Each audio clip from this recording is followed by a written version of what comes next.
Welcome back. In Chapter 11, the world embraced John not as a person, but as a spectacle. Bernard tasted popularity for the first time, but was fragile.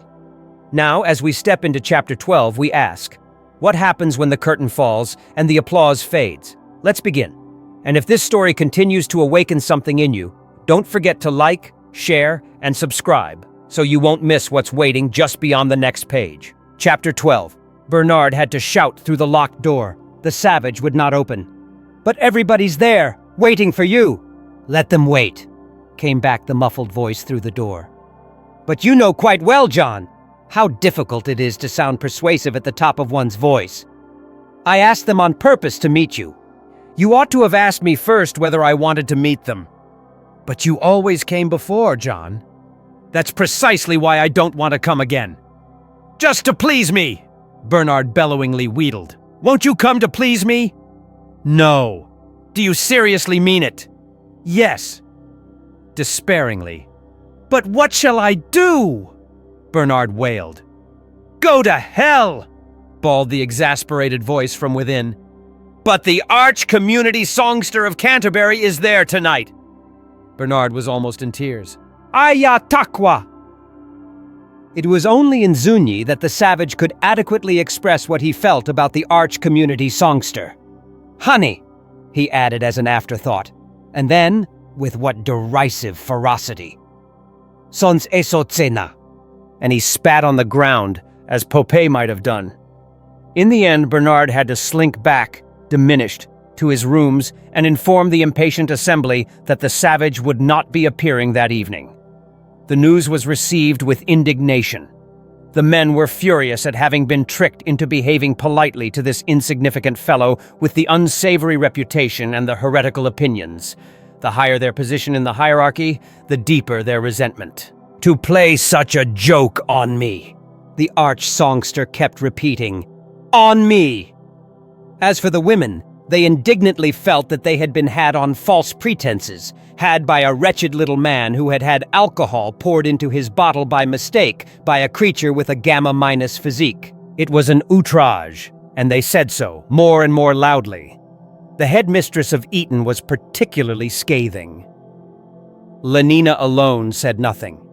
Pale, her blue eyes clouded with an unwanted melancholy, she sat in a corner, cut off from those who surrounded her by an emotion which they did not share. She had come to the party filled with a strange feeling of anxious exultation. "In a few minutes," she had said to herself as she entered the room, "I shall be seeing him, talking to him, telling him," for she had come with her mind made up, "that I like him more than anybody I've ever known. And then perhaps he'll say..." What would he say? The blood had rushed to her cheeks. Why was he so strange the other night, after the feelies? So queer. And yet I'm absolutely sure he really does rather like me. I'm sure. It was at this moment that Bernard had made his announcement. The savage wasn't coming to the party. Lenina suddenly felt all the sensations normally experienced at the beginning of a violent passion surrogate treatment. A sense of dreadful emptiness. A breathless apprehension, a nausea. Her heart seemed to stop beating. "Perhaps it's because he doesn't like me," she said to herself. And at once this possibility became an established certainty. John had refused to come because he didn't like her. He didn't like her. "It really is a bit too thick," the headmistress of Eton was saying to the director of crematoria and phosphorus reclamation. "When I think that I actually..." "Yes," came the voice of Fanny Crown. "It's absolutely true about the alcohol. Someone I know knew someone who was working in the embryo store at the time. She said to my friend, and my friend said to me..." "Too bad, said Henry Foster, sympathizing with the arch-community songster. "It may interest you to know that our ex-director was on the point of transferring him to Iceland." Pierced by every word that was spoken, the tight balloon of Bernard's happy self-confidence was leaking from 1,000 wounds. Pale, distraught, abject, and agitated, he moved among his guests, stammering incoherent apologies, assuring them that next time the savage would certainly be there, begging them to sit down and take a carotene sandwich, a slice of vitamin A pâté, a glass of champagne surrogate. They duly ate, but ignored him, drank, and were either rude to his face or talked to one another about him, loudly and offensively, as though he had not been there. "And now, my friends," said the arch-community songster of Canterbury, in that beautiful, ringing voice with which he led the proceedings at Ford's Day celebrations. "Now, my friends, I think perhaps the time has come." He rose, put down his glass, brushed from his purple viscose waistcoat the crumbs of a considerable collation, and walked towards the door. Bernard darted forward to intercept him. "Must you really, arch-songster? It's very early still. I'd hoped you would." Yes, what hadn't he hoped? When Lenina confidentially told him that the arch-community songster would accept an invitation if it were sent. "He's really rather sweet, you know." And she had shown Bernard the little golden zipper fastening in the form of a T which the arch-songster had given her as a memento of the weekend she had spent at Lambeth, to meet the arch-community songster of Canterbury and Mr. Savage. Bernard had proclaimed his triumph on every invitation card, but the Savage had chosen this evening of all evenings to lock himself up in his room to shout, "Honey!" in an even. It was lucky that Bernard didn't understand Zuni. "Sans eso tsena." What should have been the crowning moment of Bernard's whole career had turned out to be the moment of his greatest humiliation. "I'd so much hoped," he stammeringly repeated, looking up at the great dignitary with pleading and distracted eyes. "My young friend," said the arch-community songster in a tone of loud and solemn severity. There was a general silence. "Let me give you a word of advice." He wagged his finger at Bernard. "Before it's too late, a word of good advice." His voice became sepulchral. "Mend your ways, my young friend. Mend your ways." He made the sign of the T over him and turned away. "Lenina, my dear," he called in another tone, "come with me." Obediently, but unsmiling and wholly insensible of the honor done to her, without elation, Lenina walked after him out of the room. The other guests followed at a respectful interval. The last of them slammed the door. Bernard was all alone. Punctured, utterly deflated, he dropped into a chair and, covering his face with his hands, began to weep. A few minutes later, however, he thought better of it and took 4 tablets of soma. Upstairs in his room, the Savage was reading Romeo and Juliet. Lenina and the arch-community songster stepped out onto the roof of Lambeth Palace. "Hurry up, my young friend, I mean Lenina," called the arch-songster impatiently from the lift gates. Lenina, who had lingered for a moment to look at the moon, dropped her eyes and came hurrying across the roof to rejoin Hearn. "A New Theory of Biology" was the title of the paper which Mustafa Mond had just finished reading. He sat for some time, meditatively frowning, then picked up his pen and wrote across the title page. "The author's mathematical treatment of the conception of purpose is novel and highly ingenious, but heretical and, so far as the present social order is concerned, dangerous and potentially subversive, not to be published." He underlined the words. "The author will be kept under supervision. His transference to the Marine Biological Station of St. Helena may become necessary." A pity, he thought, as he signed his name. It was a masterly piece of work, but once you began admitting explanations in terms of purpose, well, you didn't know what the result might be. It was the sort of idea that might easily decondition the more unsettled minds among the higher castes, make them lose their faith in happiness as the sovereign good, and take to believing instead that the goal was somewhere beyond, somewhere outside the present human sphere, that the purpose of life was not the maintenance of well-being, but some intensification and refining of consciousness, some enlargement of knowledge, which was, the controller reflected, quite possibly true, but not, in the present circumstance, admissible.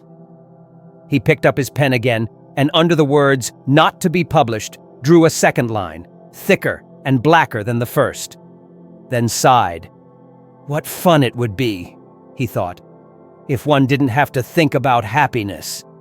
With closed eyes, his face shining with rapture, John was softly declaiming to vacancy, "Oh, she doth teach the torches to burn bright.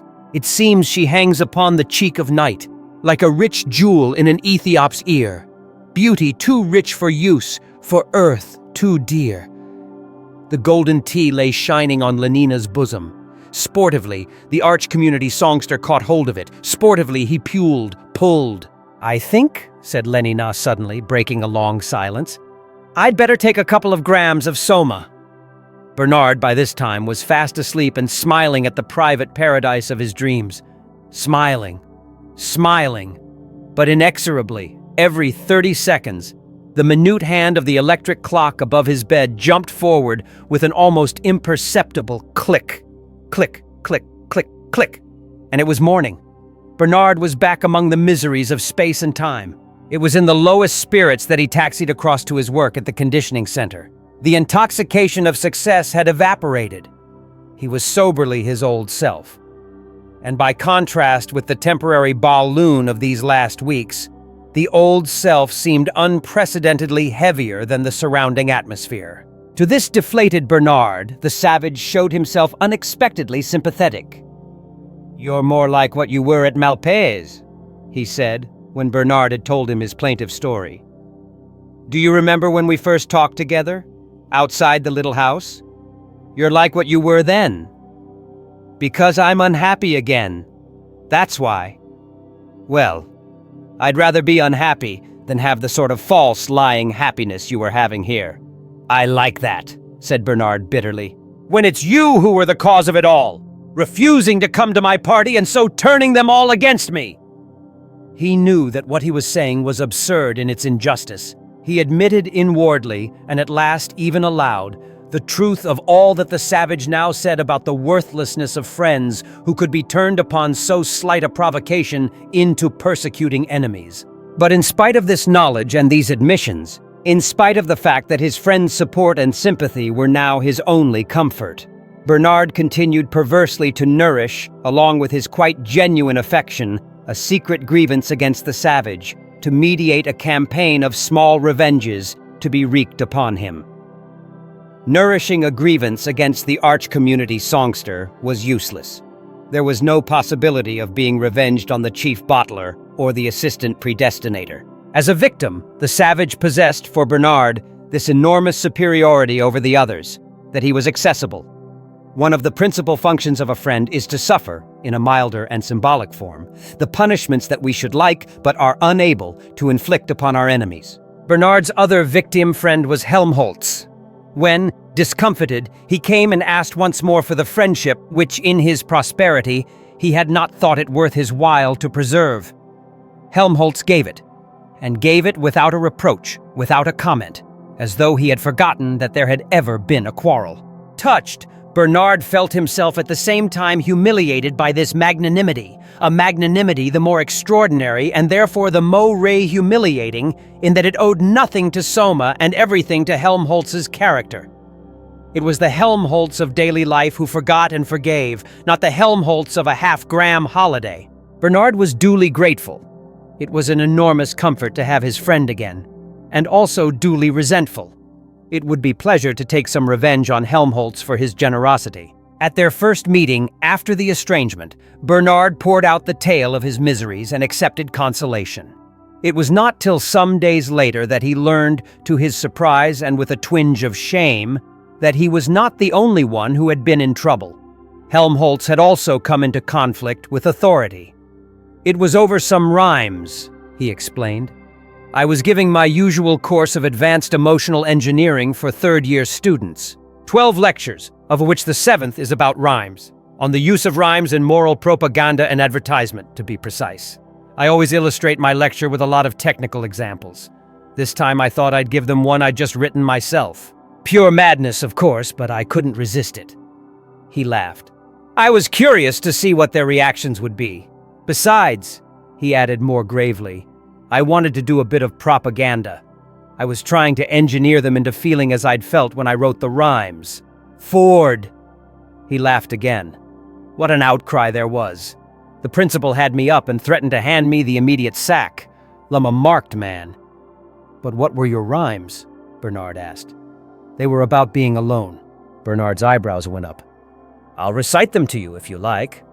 And Helmholtz began, "Yesterday's committee. Sticks, but a broken drum, midnight in the city, flutes in a vacuum, shut lips, sleeping faces, every stopped machine, the dumb and littered places where crowds have been.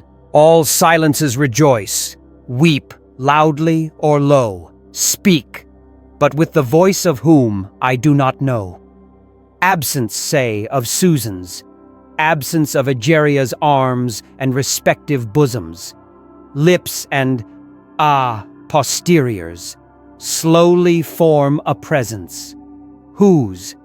And I ask, of what so absurd an essence, that something, which is not, nevertheless should populate empty night more solidly than that with which we copulate? Why should it seem so squalidly?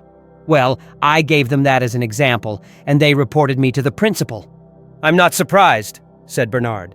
It's flatly against all their sleep teaching. Remember, they've had at least 250,000 warnings against solitude. I know, but I thought I'd like to see what the effect would be. Well, you've seen now. Helmholtz only laughed. I feel, he said after a silence, as though I were just beginning to have something to write about. As though I were beginning to be able to use that power I feel I've got inside me, that extra latent power. Something seems to be coming to me. In spite of all his troubles, he seemed, Bernard thought, profoundly happy. Helmholtz and the savage took to one another at once, so cordially indeed that Bernard felt a sharp pang of jealousy. In all these weeks, he had never come to so close an intimacy with the savage as Helmholtz immediately achieved. Watching them, listening to their talk, he found himself sometimes resentfully wishing that he had never brought them together. He was ashamed of his jealousy and alternately made efforts of will and took soma to keep himself from feeling it. But the efforts were not very successful, and between the soma holidays there were, of necessity, intervals. The odious sentiment kept on returning. At his third meeting with the savage, Helmholtz recited his rhymes on solitude. "What do you think of them?" he asked when he had done. The savage shook his head. "Listen to this," was his answer, and unlocking the drawer in which he kept his mouse-eaten book, he opened and read. "Let the bird of loudest lay on the sole Arabian tree, herald sad and trumpet be." Helmholtz listened with a growing excitement. At sole Arabian tree, he started. At thou shrieking harbinger, he smiled with sudden pleasure. At every fowl of tyrant wing the blood rushed up into his cheeks, but at defunctive music he turned pale and trembled with an unprecedented emotion. The savage read on. Property was thus appalled, that the self was not the same. Single nature's double name, neither two nor one was called. Reason in itself confounded, saw division grow together. "Orgy porgy," said Bernard, interrupting the reading with a loud, unpleasant laugh. "It's just a solidarity service hymn." He was revenging himself on his two friends for liking one another more than they liked him. In the course of their next 2 or 3 meetings, he frequently repeated this little act of vengeance. It was simple, and since both Helmholtz and the savage were dreadfully pained by the shattering and defilement of a favorite poetic crystal, extremely effective. In the end, Helmholtz threatened to kick him out of the room if he dared to interrupt again. And yet, strangely enough, the next interruption, the most disgraceful of all, came from Helmholtz himself.